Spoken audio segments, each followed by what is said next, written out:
अस्सलामु अलैकुम वरहमतुल्लाहि वबरकातुहू। औज़ु बिल्लाहि समील अलीम मिनश्शैतानिर रजीम। बिस्मिल्लाहिर रहमानिर रहीम।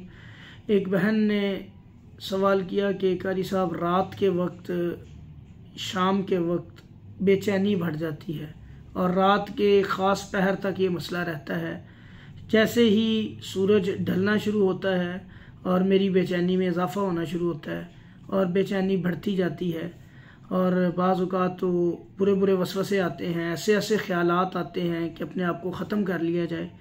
तो मेरे भाई बहन, यहाँ पे जो भी ऐसे लोग हैं जिनके साथ शाम के वक्त घबराहट होती है, बेचैनी होती है, असर के बाद ये मामला उनका शुरू हो जाता है या रात के किसी पहर ख़ास वक्त में ये मामला बनता है, तो ये याद रखें इनके साथ रूहानी मामलात हैं। कोई जिन भी इनके ऊपर हो सकता है, जादू का मसला भी हो सकता है और इनको फौरी तौर पे अपना इलाज करवाना चाहिए। और इनके साथ चंद और भी अलामत हो सकती हैं, इनको ख्वाब भी आ सकते हैं, को डरावने ख्वाब भी आते होंगे ऐसे मरीज़ों को, कंधों पे वज़न भी रहता होगा, घबराहट भी होती होगी।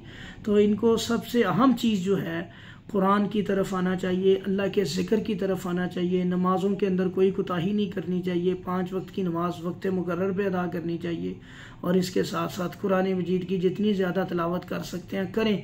अब कई मरीज़ ऐसे भी होते हैं जो कुरान नहीं पढ़ सकते, ऐसे बेचारे भी मरीज़ आते हैं, दुख होता है। कई उम्र का एक हिस्सा गुजर चुका होता है उनका, लेकिन कुरान नहीं पढ़ना जानते। तो वो बहन भाई कोशिश करें कुरान को सीखने की। अल्लाह ताला दोहरा अजर देते हैं। जब आप इस उम्र में बुढ़ापे में भी कुरान सीखते हो तो अल्लाह उसका और ज़्यादा अजर आपको देंगे इंशाल्लाह। और फिर उसको सुनना शुरू कर दें। अगर आप पढ़ नहीं सकते, आप सुनना शुरू कर दें।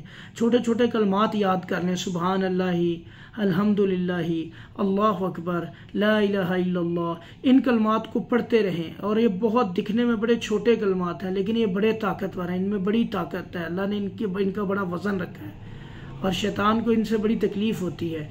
और जितना कुरान आता है उस कुरान की तिलावत किया करें। तिलावत नहीं कर सकते, सुनना शुरू कर दें कुरान को। इंशाल्लाह सुनने से थोड़ी बहुत बाज़ औक़ात तकलीफ़ भी होती है, दम सुनने से या कुरान सुनने से जिसके ऊपर शैतानी असर होता है, तो उसमें घबराने की बात नहीं है। उसको सुनी रखें, उसको जारी रखें। होना सिर्फ कुरान का ही चाहिए। यूट्यूब पे बहुत ऐसा स्टफ़ भी पड़ा है जो गैर शरई है या जिसमें कोई शिरकिया कलमात पढ़े जाते हैं, उनका नेगेटिव असर भी होता है। आप सिर्फ कुरान का मुतालिया करें, कुरान को सुने। अल्हम्दुलिल्लाह हमारे चैनल पे सैकड़ों में दम पड़े हैं अल्लाह के फजल से, सारे के सारे कुरान के ऊपर अल्हम्दुलिल्लाह हमने कुरान से पढ़ाई की है या नबी करीम सल्लल्लाहु अलैहि वसल्लम की मसनून दुआएं पढ़ी हैं उनके ऊपर।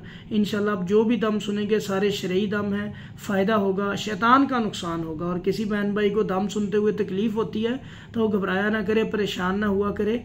बेसिकली जो शैतान आपके साथ जुड़ा होता है, मुसल्लत होता है, वो असर टूटता है, उसको तकलीफ़ होती है। जब उसको तकलीफ़ होती है तो थोड़ी बहुत तकलीफ़ आपको भी देता है। और इंशाल्लाह जब लगातार कंटिन्यूसली आप उसको सुनते रहेंगे तो इंशाल्लाह आप देखेंगे वो शैतान कमज़ोर होकर भाग जाएगा इंशाल्लाह। तो इसको सुने, अल्लाह ताला आपके मामला ठीक करेंगे। बकाया ज़िक्र ज़कार की पाबंदी करें, अल्लाह का ज़िक्र करें और इलाज भी करवाएं। मालिज से, शरई मालिज से मशवरा करें, वो आपको फिर उसका इंशाल्लाह जो भी बताता है इलाज वो करें। इंशाल्लाह अल्लाह ताला आपको शिफा देंगे। अस्सलामु अलैकुम व रहमतुल्लाह।